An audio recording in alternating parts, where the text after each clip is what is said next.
তো আমার মনে হয় যে দেশ নেই, এটা স্বাধীন দেশ না। লক্ষ্মীপুরে ব্যবসায়ী পারভেজের হত্যাকারীদের চিহ্নিত এবং দোষীদের শাস্তির দাবিতে মানববন্ধন করেছে এলাকাবাসী। মঙ্গলবার ৪ ফেব্রুয়ারি দুপুরে লক্ষ্মীপুর প্রেস ক্লাব প্রাঙ্গণে ঘণ্টাব্যাপী এই মানববন্ধন করে ১৬ নং শাকচর ইউনিয়নের বাসিন্দারা। এ সময় তারা ২৪ ঘন্টার মধ্যে পারভেজের হত্যাকারীদের গ্রেপ্তার করে আইনের আওতায় আনার দাবি জানান। এর আগে তারা বিক্ষোভ মিছিল নিয়ে শহরের প্রধান সড়ক প্রদক্ষিণ করে।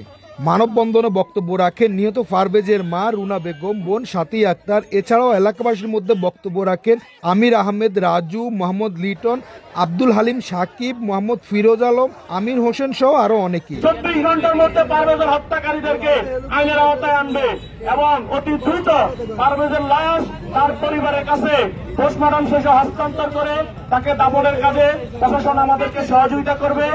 সাংবাদিক ভাইরা আপনারা আছেন, আপনারা এটা নিয়ে এসপি বলেন, ডিসি বলেন, ওসি বলেন, আপনারা সবার সাথে কথা বলেন, আপনারা তাদেরকে আমাদের এই বক্তব্যটা পৌঁছে দেন।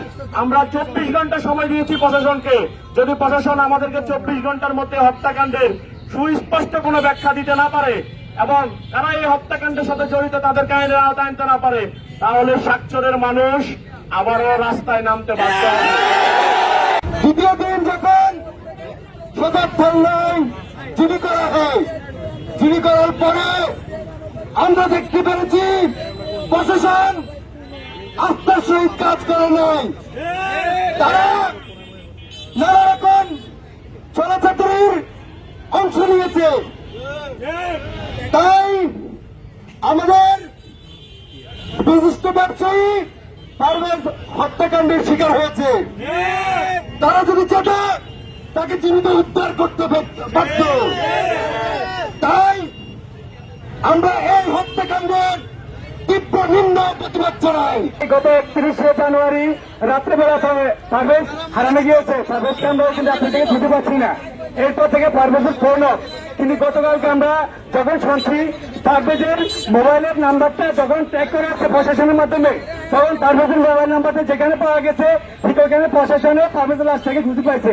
আমার কথা হচ্ছে গত ৪ দিন পারভেজের ফোন নাম্বারটা কি প্রশাসন কি ট্র্যাক করে দেখতে পারে না?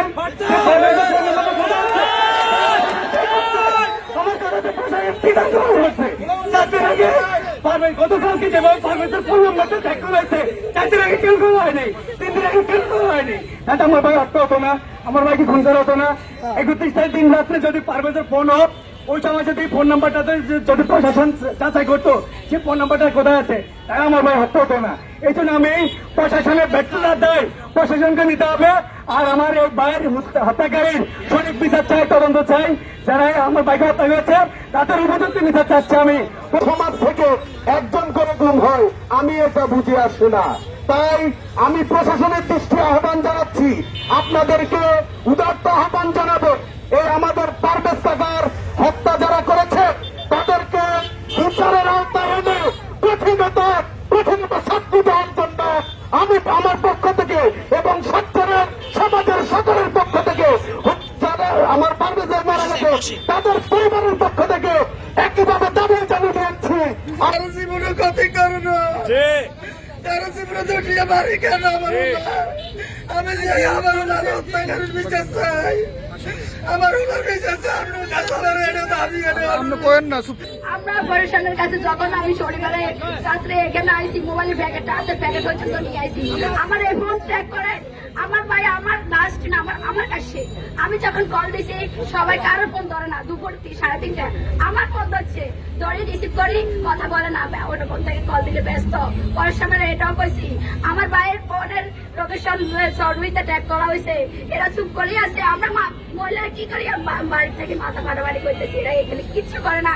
সর্বিটা যদি যাইতো এমনকি মোবাইলের যেটা আছে প্যাকেটটা আছে ওটা পর্যন্ত দিছি, মোবাইলের এই কোডটা দিই আমার বাইরে উড়ে দায়িত্ব উদ্ধার করতে পারতো, কিন্তু তারা কিচ্ছু করে না,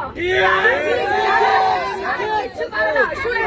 এরা বলছে কি, আমি যখন বলছি আমার ভাই সরুইতে আছে, যেহেতু আমার বাইরে এখানে লোকেশন পাতা, আপনারা এখানে যান, এরা বলতে দিচ্ছে আমরা সরুইতে কোন জায়গায় যাবো? এরা এটা কি দেশ? এটা তো আমার মনে হয় যে দেশ নেই, এটা স্বাধীন দেশ না। আমরা আমাদের সাথে কারো সহযোগিতা নাই। আমাদের ভাই মুখে করে আমাদের এরের রাখছে 9 মাইয়া, আমার বাবা হয়ে গেছে ভাই সুরগা রাখছে 4 বছর, আমার দিছে 10 বছর, আর হেরা ছিল 15 বছর। ওখান থেকে আজকে ভাইয়া 15 বছর এদূর পর্যন্ত আসছে, কারের কোনো ক্ষতি করে না। যদি ক্ষতি করতো এত মানুষ এখানে আসতো না। তাহলে আমার বাইরে যে হত্যা করছে কেন, আমাদের এতিমেরে আরো যে ক্ষতি করছে আল্লাহ আল্লাহ করে। এবং কি আমরা পরিশোধনের কাছে বিচার চাই, পরিশোধন কেন করে না? এরা কি এরা না খেলে এরা কেন আমরা সব ভবন হাতে পাওয়ার পরও এরা কেন যায় না? এরা এখান থেকে বাইরে না। নিখোঁজের 3 দিন পর 3 ফেব্রুয়ারি সোমবার রাতে সদর উপজেলার চররুইতা ইউনিয়নের 8 নং ওয়ার্ডের চররুইতা গ্রামের একটি ধানক্ষেত থেকে পারভেজের মরদেহ উদ্ধার করে পুলিশ। নিহত পারভেজ শাকচর ইউনিয়নের 2 নং ওয়ার্ডের মৃত আব্দুল্লাহ খোকনের ছেলে।